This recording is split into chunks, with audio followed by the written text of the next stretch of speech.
Good morning, this is Tamsi Sala, Africa Renaissance TV. Today we're here in Lamen.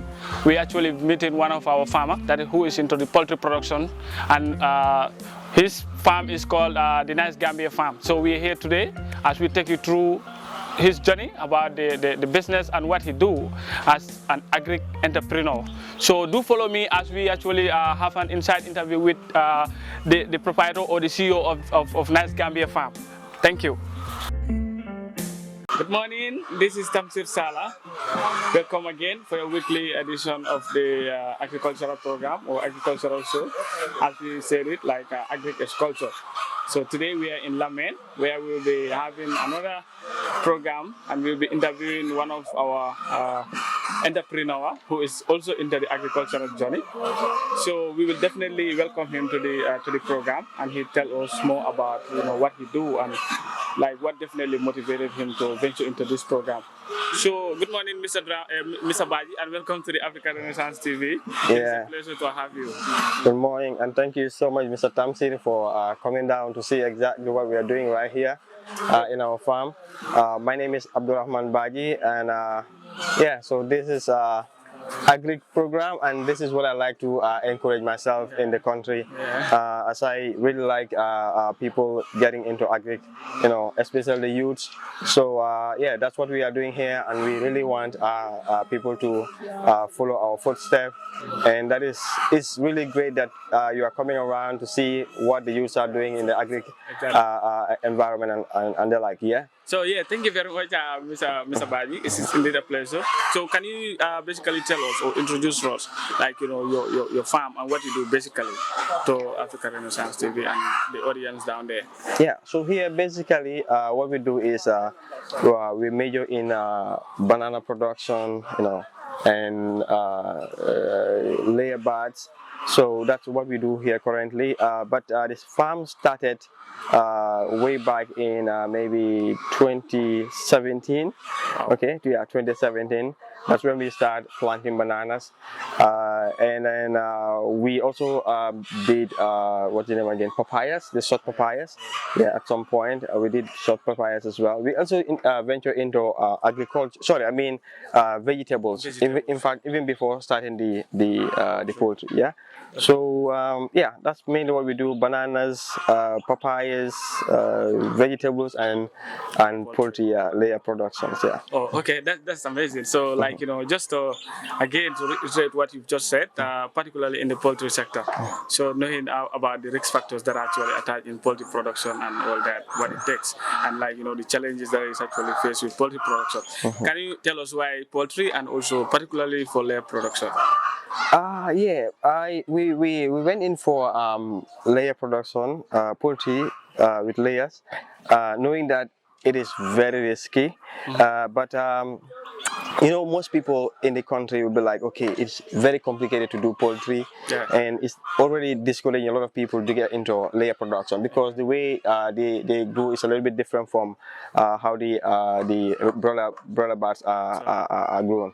So with this, you have to grow them for maybe about 4.5 months to 5 months before they start giving you anything. So with the risk involved in it, if you have any trouble, it might maybe cause you to lose your money without having anything in return.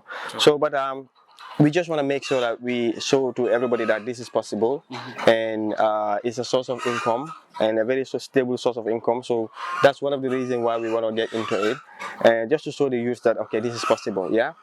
So yeah, and the return in investment is very good as well. Yeah, it's very good. Yeah. So like you said, the return investment is very good. Very so good. if you understand that, in fact, I would probably say there is almost no losses or zero losses in agricultural production, especially in agribusiness, Very well. because it's a sector that is not even widely dominated.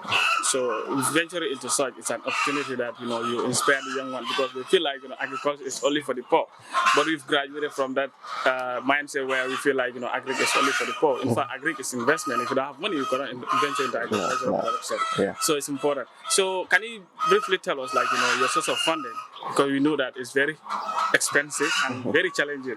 So we will definitely want to know, like us who may probably want to also venture into such journey. So you will want to know, like the source of funding. Yeah, I would be like, Okay, I will just give you an overview of the farm when it started and how the fund also came. We know when we started, we were doing everything on our own. Like we did the banana plantation, the papayas and the vegetable. Everything was done by ourselves. So we run into some water issues. Okay, and luckily this is just a home setting, so we have a tap just behind the fence, behind this poultry house. So that's where we have our source of water from. So that's what we were using to water the plants and the vegetables. So later there was this opportunity that came. I think Pura had this what's the name again? Sponsorship program. So we applied to have a borehole. So that's the borehole that you're seeing right beside us. So that's the one of the support that we got from the Pura. I can't tell exactly the name of the organization, but it was through Pura. So we had the borehole set up for us. So that also helped. That really helped us to be able to go ahead with whatever we wanted to do. So because knowing that agriculture, we really need water, and maybe water is one of the key things that you need. So once that is settled, so the rest is up to us to make sure that we didn't disappoint those people that helped us to have a borehole, and it was very expensive. I think the cost was about 350,000 every day. Yeah, they sponsor half of it, and we also had to take care of the half of the cost. Yeah. So right after that, I'm also working. I have full-time job, so that's where most of my source of funding came from. And also as a software engineer, I used to build some softwares and sell it to maybe the locals. So I take all that money and put it back into the farm. So I would say it's mainly the support that we get for borehole, my personal maybe some of the funds that I gather to be able to go ahead with it. Yeah. That's amazing. We understand that sometimes we probably want to venture into production, especially poultry, but we feel like if you don't have a support or a startup capital, we will not definitely venture into such production. So it is important that you start small, and then whoever comes, support you or you expand. As we see, through the layout here, we realize that you're expanding your farm. So what definitely warrants you to be having that mindset that you want to expand it, because you started here, and then I think what is the number of bats you actually raising here, and why do you want to expand it to? Yeah, we started with 1,000 bats. Okay, 1,000 bats. Currently we are around 1,040, about 1,040. Yeah, but that is normal because of the mortality that you expect in the poultry production. Yeah, so we had 1,000, and we realized that this 1,000 is nothing compared to what the demand that is coming in. Currently we are producing about 20 acres a day, but that same day everything will be gone. In fact, the requests can be over 200-300 requests in a day. So we are only producing about 28. So you can see that it's like we are not doing anything. Yeah, exactly. Yeah, so that's one of the reasons why we have to expand it. Yeah, we extend it. So what we did was, I would say, okay, yeah, that's the main reason why we wanted to expand it. Yeah, exactly. Yeah.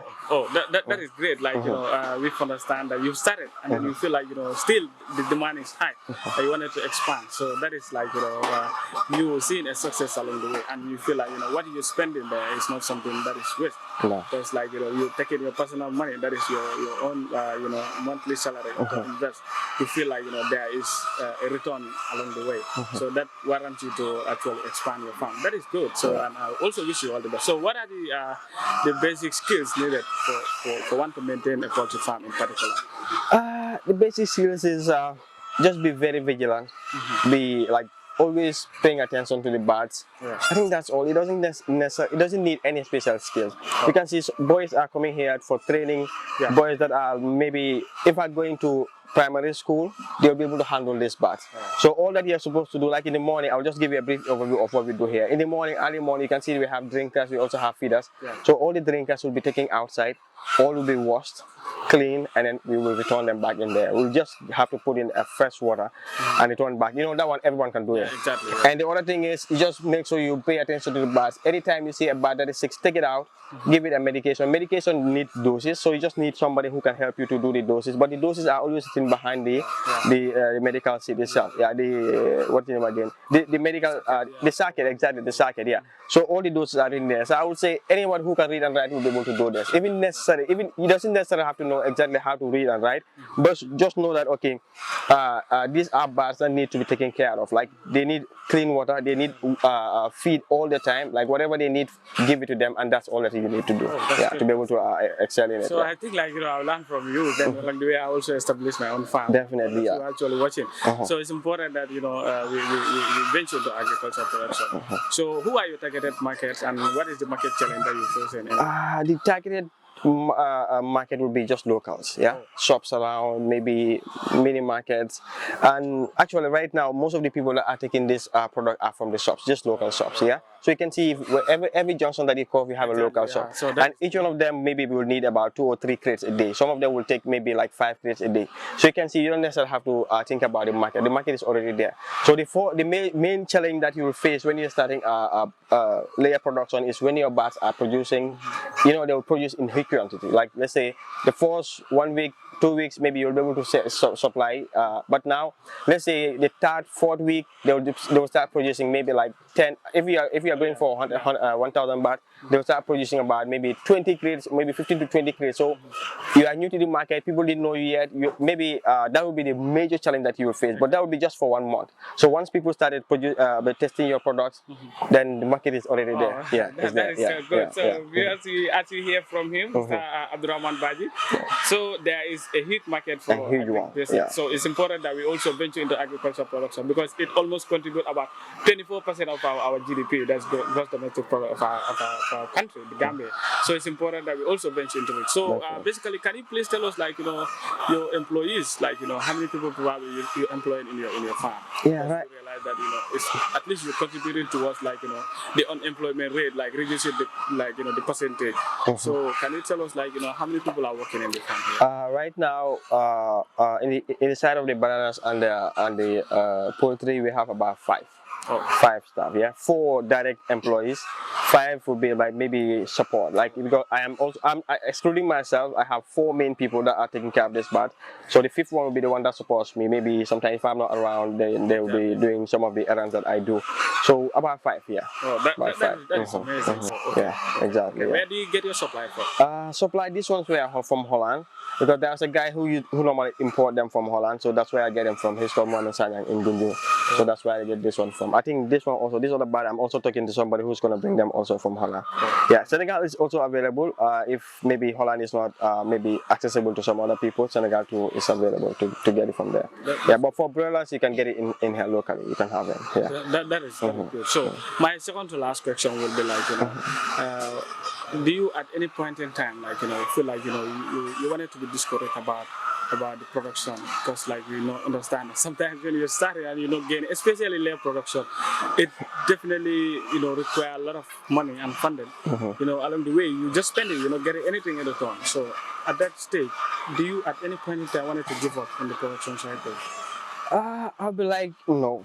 Okay, but sometimes you'll be kind of maybe tired, you will not want to work. So, but most people, the problem that we face is the reason why most people want to give up is they want to do everything on their own. Yeah. For me, I go to work, I do other maybe rubber stuff. So if you want to do everything on your own, then you're fully discouraged. But before I even get into agriculture and other maybe agricultural business, I've been into other businesses. So I know business always surrounded with challenges. So that really helped me to be able to know that, okay, definitely any business that you are venturing into, you'll have to have some challenges. So you have to be ready to that, or to be able to challenge your challenges. I'll be like, okay. Yeah. So the main reason why I'm not discouraged with this is I know that this can give us a lot of money if it is taken care of properly. So what I did is I just maybe I train people to be able to manage this so that I will focus on how to expand it. Yeah, so that is one of the reasons why we're not facing much of the challenges. Yeah, and I know the market is there, so that is always encourage you to expand it. Yeah. No, that's just tell us about the solar and its source of power. Are you facing any challenges regarding getting water and basically about the solar power? It's a very good installment. It was built very well. Yeah, because this has been here since 2020, I think around 2018, I think. Yeah, it has been here for 4 years now. Yeah, 4 years. So and it's very stable since the installation. Since we installed this farm, in fact, I would say 2017, because we started this farm 2017. Sorry, it is 2018. 2017 June is when we started. So we did everything on our own. So we applied for this funding. We had it, and this installation was done 1 year after we started the program. That was around June 2018. So since then, everything is powered by the sun. So, and we're having enough power. The only thing is when we started the bats, we realized that these bats will be drinking a lot of water. They drink about 400 to 500 liters every single day. So once we are expanding, we know that we have to maybe we have to expand the solar panel. Right now we have only three panels. Each one of them is about 240 watts. So if we have to maybe add this other building to it, we'll have to add maybe 1 or 2 extra solar panels. Okay. Yeah, but the machine that is in there is able to power. And I would say the whole entire community. Yeah, that's how it was built. It was really built well. Yeah, but it's a very good one. Yeah. That's amazing. So, like, just a follow-up question regarding that. So, what are your general challenges that you're facing here? And also, if you were to request for support, what kind of support do you definitely need here? Again, support, I mean, because we realize that definitely, even though you having money to sponsor yourself, but you still need extra support and all that. So, what are the general challenges you face? And if need be, like, you need support, what type of support do you need? Support, I'll be like, I want to focus more on training people. So I would say sometimes, your workers, not everybody will be available at the time. Even though we have about 4 main people, some of them are on the garden side, some of them are on the poultry side. But now, having everybody at once sometimes is difficult, because you have to let people do whatever they're supposed to do as well. Because this is not all that they're doing. Because I want them to be able to come and farm, do their work. When they have urgent matters, they will be take care of it. Like early morning is when we have most of the challenges, because like by 6:30 you should be up to be able to give the bats what they need. So sometimes not all of them are available. I need at least 2 people. So now you will see, I think the expansion, the main challenge will be like having more employees, because we are expanding. Yeah, exactly. So, I would not say youths are lazy, but some of them, it's difficult for them to manage a farm because of the early morning routine. Exactly. So what we are planning to do is we wanted to expand. We want to do a sort of a small training section here, just a small building where we want to bring in small kids, like maybe the ones that will be going to school. The afternoon shifts will be coming in the morning to learn about the poultry. The guys that go in the morning shift will be coming in the evening, so that later when we are expanding, because we want to expand really well, want to expand. So once we are expanding, we will be able to have enough employees, and also because a lot of people are seeing what we are doing. Because I have a YouTube channel where I show what I do here. So I always show what is happening here. So a lot of people are also learning from us. They want to do this, but they are also facing employees telling. I'm not facing employees telling right now, but the main thing is having people coming very early in the morning. Because I don't want maybe to risk them. I don't want to risk them. So that's why I overstaff, I would say. So now, like I said, sometimes having them early morning is the challenge. So I want to make sure that I have people always on standby, where we will train them exactly what to do in the morning, so that the guy that is managing this farm will always have enough people around if he needs to pull in more resources. Okay, Mr. Baji, can you tell us, like, when we are coming, you actually asked us to put like some, I don't know, detergent or disinfectant. Exactly. Can you tell us like the reason behind that?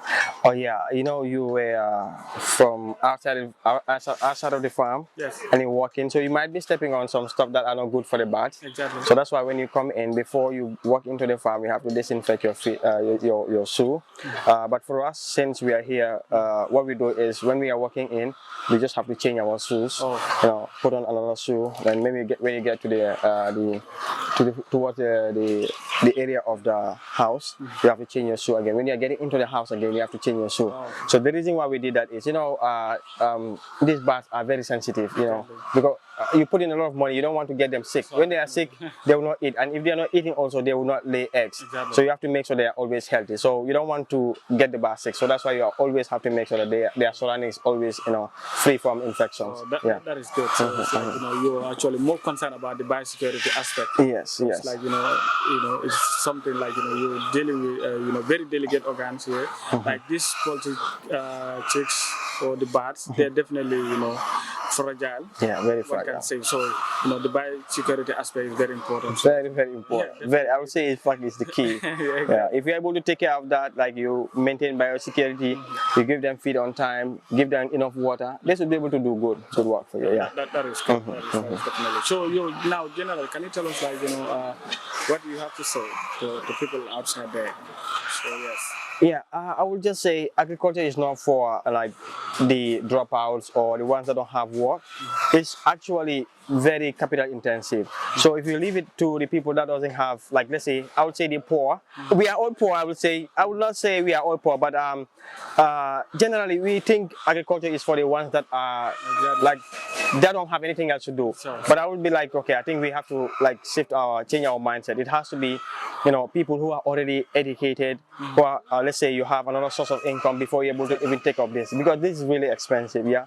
So if somebody who is, not having any extra income, you want to do poultry, you will not be able to go far because it's really capital intensive. So I would like to tell everybody that make sure you let us invest into agriculture. One important thing I think I left out was one of the reasons why I in fact wanted to focus more on poultry is to make sure that the citizens of the country have good and maybe good quality eggs. Exactly. We don't know what kind of eggs that are coming in to the farm, so you only know that egg production can be a little bit I would say unsafe for people depending on what kind of product you give the birds, because whatever you give them is what they're going to produce as eggs, because they lay almost every day. Every single bird lay about every 20 something hours, like 25, 26, 27 hours. So that's why if you have 1,000 birds, you have about maybe 800 to 900 eggs. So that means whatever you're giving them is what they are producing as eggs, and that's what we are eating. So if we don't know exactly what we are giving our birds or the eggs that are coming in, we don't know exactly what is given to them, we are consuming those eggs, can be really can be a concern. Yeah, can be a concern. So more people doing poultry here, we focus on our local quality, will be even better. Yeah. Oh, that's amazing. So Yeah. it was definitely a pleasure meeting you. And Thank you. Thank you very much for your time. Thank so you. We really appreciate it, and we look forward to the completion of your that extension. So Definitely. in some day, in some time, so we'll come and see how there's the progress of that building also. Thank you. It was a pleasure, and wish you all the best in your production. Thanks. Hello again, the same place, Nice Gambia Farm, as you said. So it's important, and it is very, amazing that we're here today at Lamen. So we've actually went through your production, and we've actually met your people, and you are also one of the employees in this farm. Can you briefly tell us who you are and what you do in general? Hi everyone, thank you Tom Siri for coming to our Nice Gambia Farm.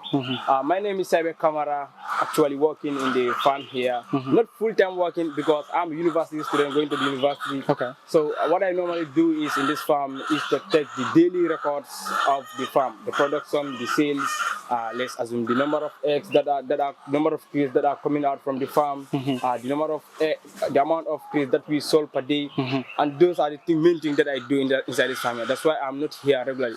But during the weekends, I am here to interact with the poultry, with the chickens.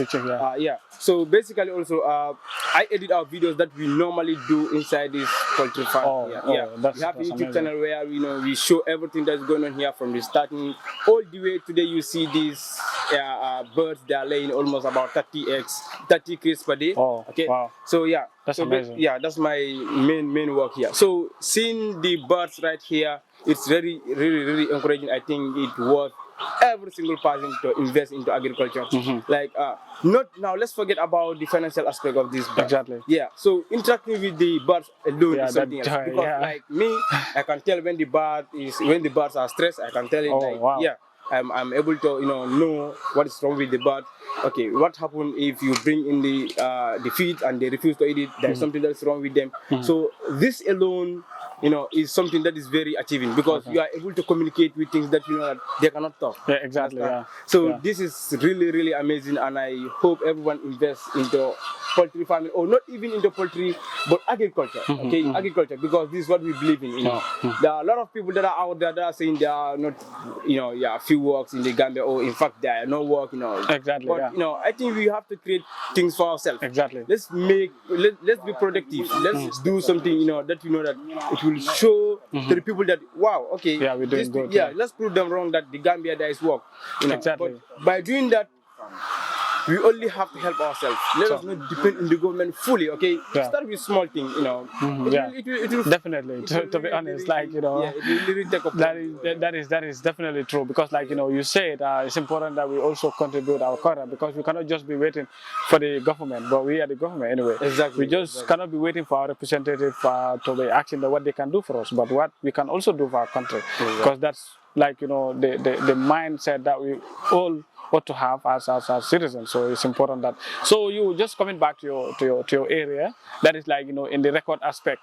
So in terms of record, like you actually able to know the production cycle, also and the performance index of your farm here. Yes. So I know that you are not only responsible about the financial record aspect, but even in inventory record and all the issues or equipment you have in the farm. Exactly. So now through your own record from inception up to now, can you perform? Percentage probably your performance index, like are you going in the right direction, or are you really going fine that, or you feel like you still need to make some adjustment with regards to your production? Right now, thank you for that question. Okay, so right now we are going so fine because our production percentage is about 92%. It's very, very good. Okay, so that's because the percentage has to decrease when the birds are dying, because like maybe every 2 days, maybe if you are losing a bird, the percentage was about 95. But now they're about 38 old weeks. Yeah, 38 weeks old. Okay. Yeah. So that will also bring down the production. Yeah. Because I was reading one. Actually, they came with one notebook that I have to follow and read. So when they reach in 40 weeks, the production has to go down. So this book will help me. I'm able to plot a graph to know, like the production is going up. That's amazing. It came down at this year. That was a time it came down. That is because they had stress. That was a big stress, and they were giving us about 16 crates per day. From 30 crates to 16 crates per day. So yeah, that's because you will not be able to know this if you are not graphing. Exactly. If you are not taking record of all the things that is happening in the farm. So right now, I would say we are going in the right direction, unless and until when we bring another batch, because we are working towards that, a capacity of about 1,500 again. So when we are starting this, anything that we are doing, have passion for it. Exactly. Okay, when we are starting, there were people that were telling me that, okay, boy, this thing will not work. Or, in fact, you are university student. Why are you they will demotivate you. Exactly. So I think you have to give dumb ear to all those things. So you have to love what you are doing. Even though I'm not working full time in this place, but the quota that I contributed to this farm is really, really, really great. And I hope everyone down there will also it's worth for you to start something at your back. If you have a small space, you feel like you want to do vegetables, go on, grow vegetables. At least you will contribute it. You will contribute exactly. So at least 1 or 2% of the fish money that is definitely true. Like he said, so it's important that we also give back to our community that we live, because he lives here.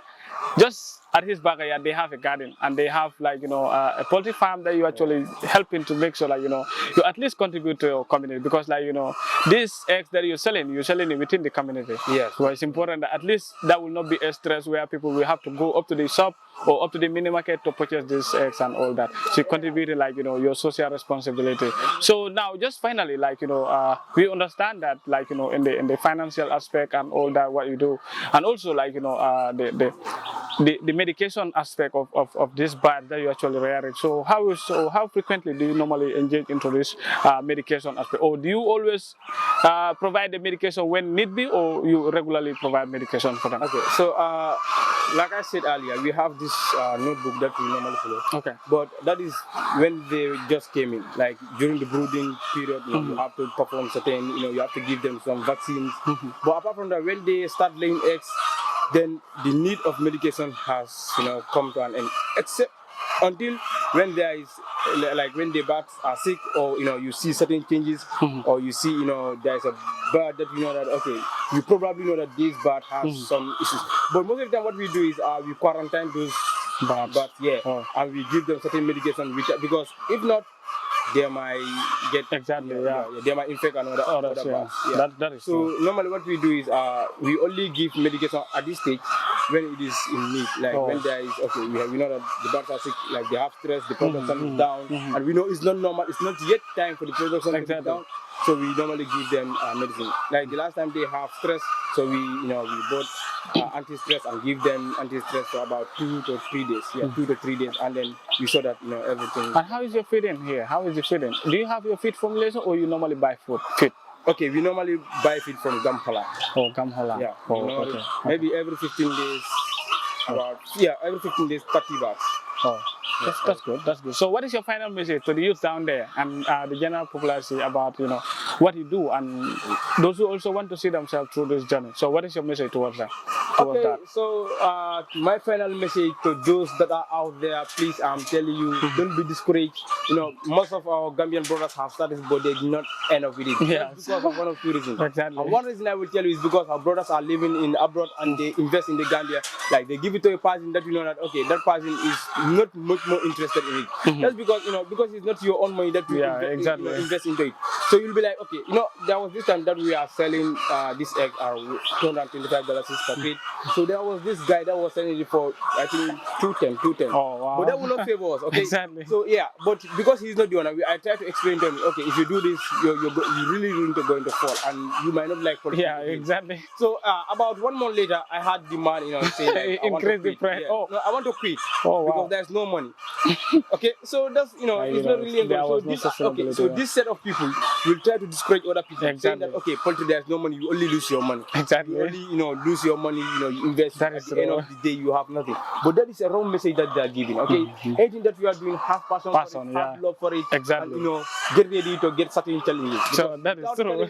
I'm telling you, that is definitely true. Because it's through this challenge that you'll be able to learn new things. Yeah. So please, I'm telling you, the brothers that are in the Gambia and the ones that are here, please make sure you invest into agriculture in any way, secular form you can. In any way, secular form you can. Just try and invest into something that will also make a product to you. Oh, that's great. That's great. So we really appreciate that and like that inside idea and information that you give us about the production. Also, I feel and I hope that people down there will be inspired about what you do, and they will also know the fact that it is not like an area where you go and lose and all that. Okay, welcome back. So again, still the same farm that is like here in Lamen at Draman's farm. So as we actually interacting with some of these employees that are actually responsible about the production and productivity here, and then like we have here one of my colleagues. So now, can you please tell us, like, what you do here in your production? Yeah, in this farm here, right, I play many roles because we beginning from low profile to day, we started from 400 plants of papaya and then with 1,000 plants of banana trees. We started with 1,000 poultry chickens, and we are working ahead to feed the whole country, Africa, the Gambia, with the poultry farm and banana farming. Yeah. So that is a good foresight. So can you tell us like some of the issues that you're actually doing here, because like you've seen yourself part of the process and part of the development aspect. So what is your feeling towards doing this thing? Because knowing fully well like youths, especially I who go to the school, feel like this is not my area. So what is your feeling and like for me, first of all, I will let you know where I've been to. I've been to Islamic school. The Islamic school, we simply call it Arabic school here in the Gambia. Well, from there, I just see myself in primary school, which I started primary 4, 5, 6, 7, 8, and then my grade 9 score aggregate 31, which I see that is a fail mark. So I search out for another better life. I see myself in Sifo Farm, within Sifo Farm and Kanilai Farm. Well, I was in the hand of the former president, where I learned different kind of skills and talent. And well, in 2009, then he decided to give me a driving license. One of his best tractor driver and his truck driver in the farm is where I learned agriculture. I see a lot of things. Since the time I come back in Lamen, I just sit and read to that, he's full of skills and talent and knowledge. So let us start this, and we do that. From there, we started, we see that we are feeding our people in Lamen. We say, wow, we are ready to feed the whole Gambia. But I have a lot of things to see with my people, the Gambia, Africa, because it's only agriculture that can make Africa to be a real Africa. That is true. Like it's only agriculture that can make Africa to be any developing or progressing country. Like agriculture cannot be definitely left behind. Especially Gambia in particular. Like it is definitely our economy or the backbone of our economy. So it's important that we venture into production. So what is your message to the youth down there who probably feel like it's a waste of time to venture into agriculture production? Yeah, not only the youth, I'm calling each and everyone, especially our Gambian government, African government, the ministers, the president, the ambassadors, to come back and focus, invest into agriculture. And then same time, I'm calling the younger ones who sit and read that Gambia, Africa is hard, and they are finding a better way, searching for a rough way, searching for a hard way to see themselves in bad way, Italy, Germany, Sweden, Germany, London. I can see that's a civilized, a civilized traveling to see yourself in Europe, but it's a hard way, it's a hard journey. So what I'm calling for the younger one who sit and read that Gambia is hard. Yes, Gambia is hard, but anywhere you go in the world, there are hardship. Even the president, they face it, the ministers and the ambassadors face the hardship. So the Gambia is hard, definitely, but we have to make it easy for ourselves. What I mean, we have to make it easy for ourselves. We the Gambians, we have to make Gambia to be a real Gambians. Means we the citizens, we have to get up and join hands together, and we develop our nation through agriculture, so that we hit the wall in a click in one time. And same time, I'm advising the youths that the Gambia is for us. It's for our people.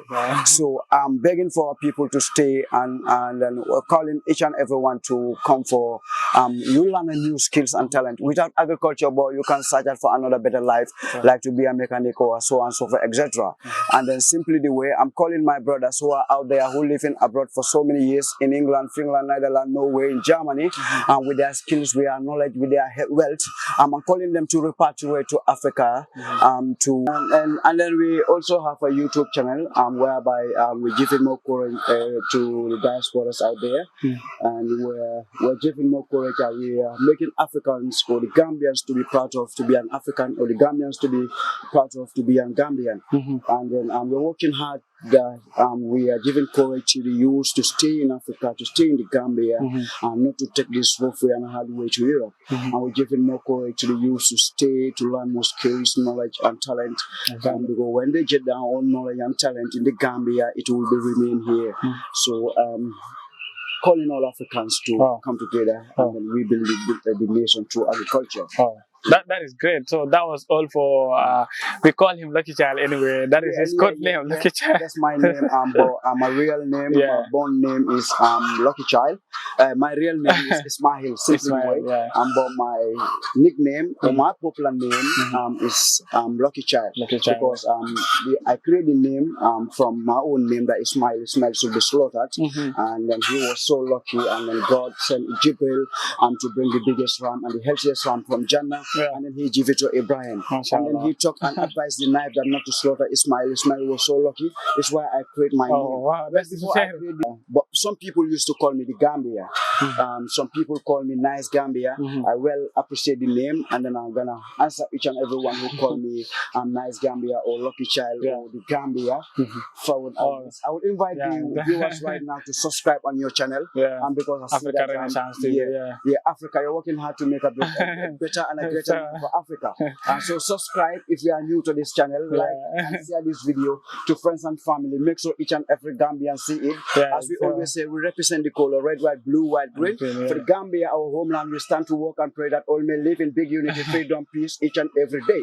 So we always say, do it today, we not wait till tomorrow. It make me hear that the sun is still bright. We hustle every day, bring food for me mother, me baby mother, that me is son amazing. and me daughter day. Two little brother, they pan the corner day. They woulda never tap me back and day. So keep me hustling, struggling, just to solve some kind of problems. That's nice. That's Things amazing. go wrong, so we got to be strong. Cause the night might be long, but the day must come.